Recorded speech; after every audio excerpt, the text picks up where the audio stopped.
ملګرو د شمالي کوریا چې کوم صدر دی کیم جونګ د ده په باره کې په سوشل میډیا باندې تاسو همیشه دپاره داسې کتلي چې یاره دی خو ډېر خطرناک سړی دی دی خو بس د ایټم بم په لاس کې ګرځي. په سوشل میډیا باندې چې تاسو د ده کوم پروفایلینګ ګورئ که نه دنیا چې کله تاسو ته د کیم جونګ مخامخ کوي او په سکرین باندې درته په نظر راولي نو داسې خطرناکې درته شو کوي چې ګنې د دنیا دپاره د ټولو نه خطرناک انسان دا یو انسان دی. په دنیا کې امن ته د ټولو نه غټه خطره چې دا د کیم جونګ نه ده. دا به تاسو اورېدلي همیشه دپاره خلک په سوشل میډیا دا خبره کوي یاره دا کیم جونګ چې دی که نه نو دا د ایټم بم د ځان سره په لاس کې ګرځوي. زه امریکا خو دې لږه غلطي وکړي چېرته یو میزایل دې رافایر کړي چې پتې ولګي. ایران په ځای دې چېرته په نارت کوریا باندې یو میزایل ورپاڅوي چې پتې ولګي چې کیم جونګ ورسره کومه لوبه کوي څه حشرې کوي ایټم بم پې ورګزاري که نه.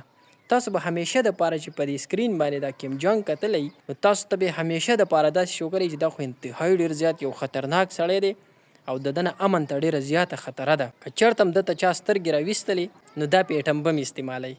خو که حقیقت ته موږ وګورو زموږ د پښتنو خبره د چا ملاس ته غوا هم نه ده پاڅولې. خو بیا هم دا چې موږ ته په میډیا باندې مخې ته راولي که نه په سکرین باندې راته شو کوي نو دنیا ته داسې شو کوي چې دا خو انتهایي یو ډېر زیات خطرناک انسان دی او بس د ایټم بم دا بټن چې ده که نه نو دا د سره په لاس کې ورسره ده او موقع ګوري چې په چا باندې ور استعمال کړم. ګوره دې ته ویلی کېږي د میډیا جنګ. په میډیا باندې د پروفایلینګ تاسو ته داسې کوي چې تاسو ته یې وښیي چې دا خو یو انتهایي خطرناک انسان دی او د ده نه پر روان وخت کې امن ته خطره ده دنیا ته خطره ده دا ایټم بم استعمالولی شي. حالانکې د تاسو ته ما وویل چې هملاس ته غوا هم نه ده پاڅولی. خو دا د څه دپاره دا د میډیا گیم دی دا ذهن سازي ده. د پروفایلینګ تاسو ته داسې کېږي چې دا تاسو ته در وښیي چې هلکه ګوره دا یو خطره ده پر روان وخت کې. اصل وجه څه ده هېڅ نقصان هم د چېرته نه دی کړی هېڅ چا ته دمکي هم نه ده ورکړې په هېڅ چا باندې چېرته میزایل هم نه دی ورفایر کړی. امریکې چې څومره مړي کړي که نه امریکې چې په دنیا کې کومه دهشتګردي کړې د هغه چېرته نارت کوریا والا نه ده کړې. اسرائیلو چې څومره مړي کړي دا چېرته نارت کوریا شمالي کوریا والا نه ده کړې. برطانیه چې څومره مړي کړي دي څومره قتل عام یې کړی دی نو دا چېرته شمالي کوریا والا دغومره نه دي کړي. خو بیا هم د امریکې نه د اسرائیلو نه د برطانیا نه د دنیا د غټو نه غټ دهشتګرد چې د هغو نه هم تاسو ته دا غټ دهشتګرد شو کوي چې دا خو یو ډېر زیات غټ دهشتګرد ملک دی او دنیا ته د دې نه خطره ده. دا تاسو ته ولې داسې ښایي؟ اصل کې یو غټه وجه دا ده د شمالي کوریا سره ایټمي هتیار ورسره دي نو دا چېرته هم امریکا نه غواړي چې د بل یو ملک سره هم ایټمي هتیار ورسره وي.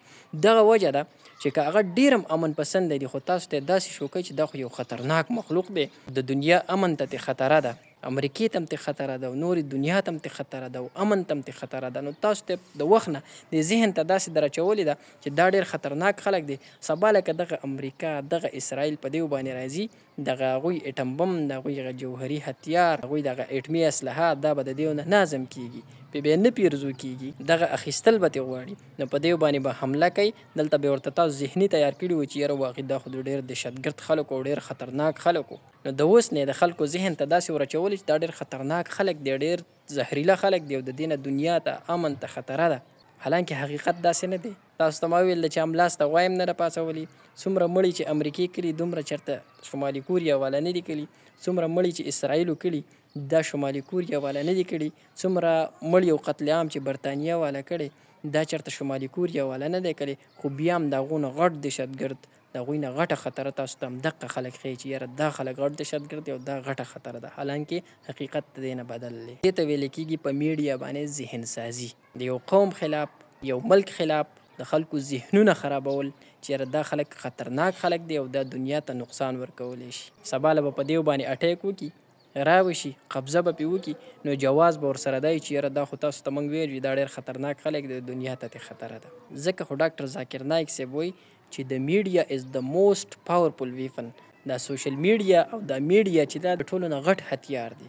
دا میډیا د ټولو نه غټه اسلحه ده چې د چا سره میډیا ورسره وه نو که تور هم ځان به سپین کي او که بل سپین هم نو تور به کي.